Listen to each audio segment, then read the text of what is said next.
China is collecting mass amounts of Tibetan DNA. The government claims it's for solving crimes, but there could be a more sinister reason.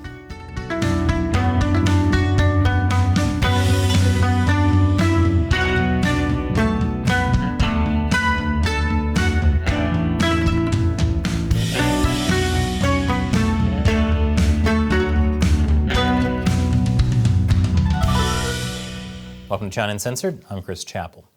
The Chinese Communist Party is terrified of its own people.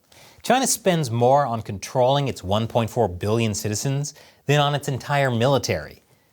The dark blue line is how much the government spent on public safety compared to its defense budget. Obviously, the CCP views its own people as the greatest threat to its power, especially because they tend to protest when the government does things like lock people up in their apartments to literally starve to death in the name of fighting COVID. But the Chinese Communist Party is especially terrified of China's ethnic minorities. That's because these people aren't like the rest of China. And being different means you're harder to control, like the Tibetans in Tibet and the Uyghurs in Xinjiang. The Uyghurs in Xinjiang are a Turkic ethnic minority. Many of them are Muslim, which is technically one of China's legal religions. They have their own language, writing system, and their culture is also very different. Tibet is similar. Tibetans are mostly Buddhists, and they speak Tibetan, which also has a completely different writing system. Their music, food, and clothing are also different from most of mainland China. Wow, so these people from a different cultural background face discrimination? Luckily, only white people can be racist, so I'm sure they'll be just fine. Now, supposedly, China is all about diversity. Xi Jinping rolled out a global civilization initiative in March that advocates for the respect of the diversity of civilizations. Oh, now that does give me a warm, fuzzy feeling inside. Xi Jinping really is a man of the people, just like state-run media always said he was. But if you look at what the Chinese Communist Party is actually doing, you can see that what the party is really after is quashing any and all diversity inside Chinese borders. I'll tell you more after the break. Welcome back.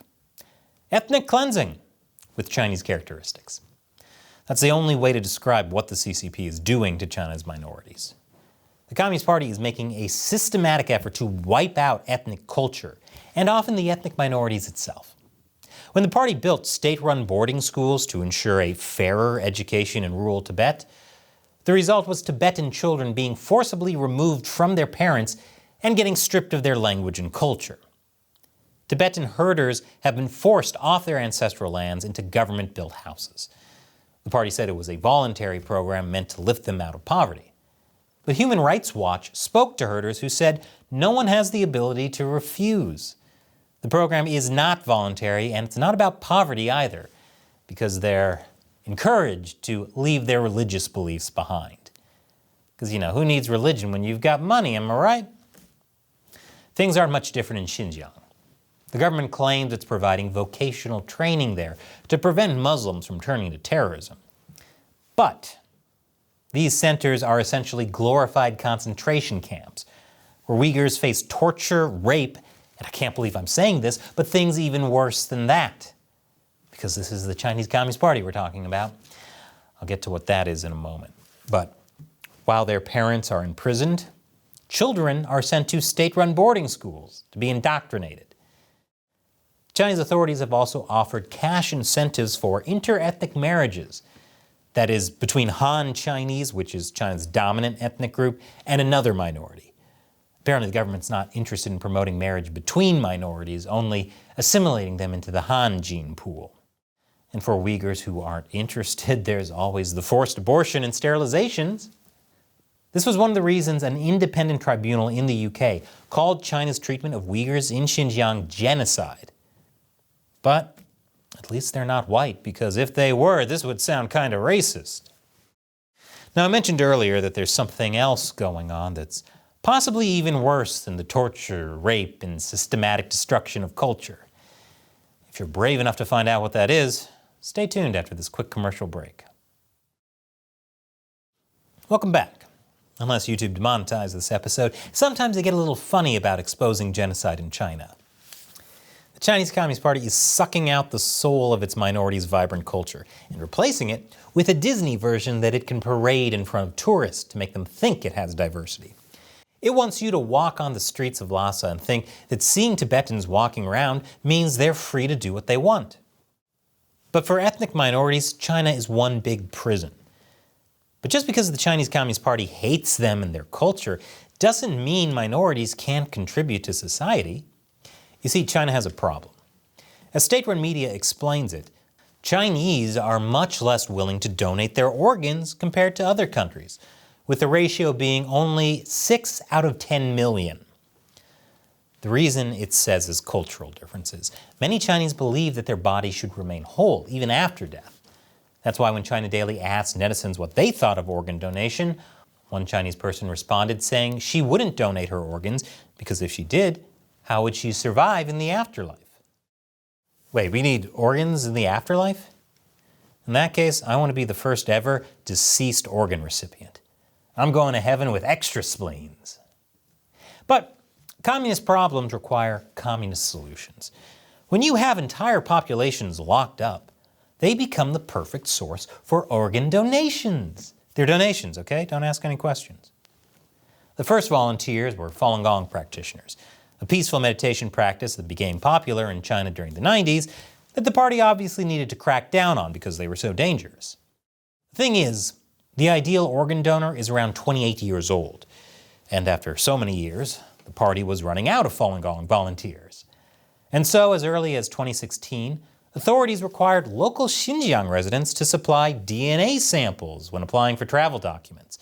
A region-wide annual Physicals for All public health program begun in 2016 also reportedly included collecting DNA samples. And you know what? After that, Xinjiang became a very popular destination for organ transplants. There are even separate lanes in several Xinjiang airports for people flying in to get organ transplants. Remember, China Daily said the organ donation ratio is 6 out of 10 million. Now, some people can do math and are beginning to ask questions about where all these organs are coming from. Here's Congressman Chris Smith during a recent hearing.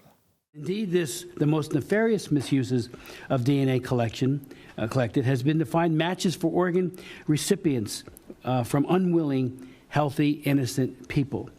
There is a mountain of evidence that this is what is being done in Xinjiang, Uyghur Autonomous Region, against the Uyghurs and other Central Asians, such as the Kazakhs, and Falun Gong practitioners.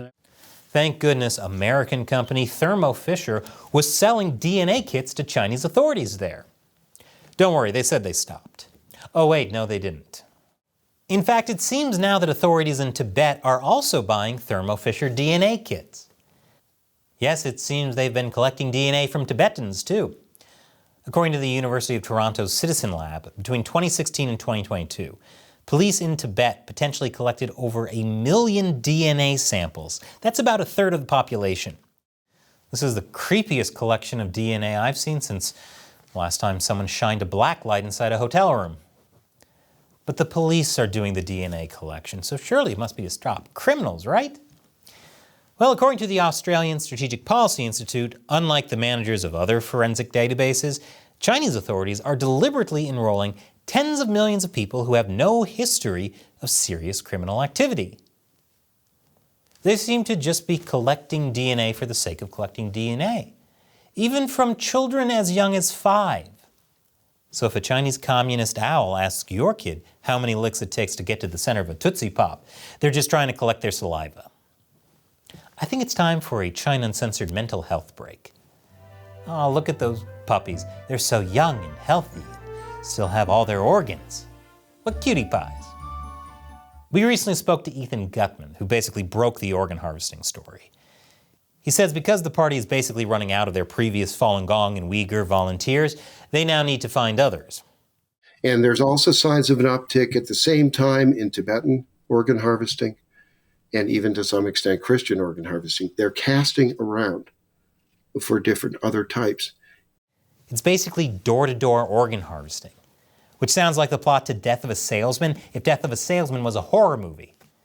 I'd actually want to see that if it wasn't, real life. There's a lot more in that bombshell interview, so check it out. I'll put a link below. Now, the U.S. is doing something about this. The U.S. House of Representatives recently passed a bill that goes after anyone involved in organ trafficking. The bill applies to all countries, but the sponsor of the bill, Congressman Chris Smith, has made it clear that China was the inspiration. The Chinese Communist Party, truly inspirational. And remember, with YouTube censoring our content, throttling viewership, and secretly unsubscribing people, we wouldn't be able to keep telling stories like this without your support. So be sure to like, subscribe, and share. And if you can, please consider contributing to the show on our crowdfunding platform on Patreon. All it takes is $1 an episode to keep Chine Uncensored going. That's patreon.com/Chine Uncensored. There's also a link below, but as a way of saying thanks to those who contribute, the fans I call the Chine Uncensored 50-cent Army, I answer their questions at the end of each episode. And today's question comes from Mark E. Chris, did you write the music of Chine Uncensored? It's catchy. Great question. Let's roll it. So even though I did get a master's degree in music composition, I did not write this. It was written by a friend of mine for the show and was later updated by Shelley's sister, in fact. But it's been with us since the beginning. In fact, on Patreon, if you join the 50-cent Army music troupe, you'll get a download for that and other great Chine Uncensored exclusive music that will get your toes tapping and heart pumping. Just make sure it's your own heart and not a volunteer's from China. Thanks for your question, and thank you for supporting the show. And thank you for watching.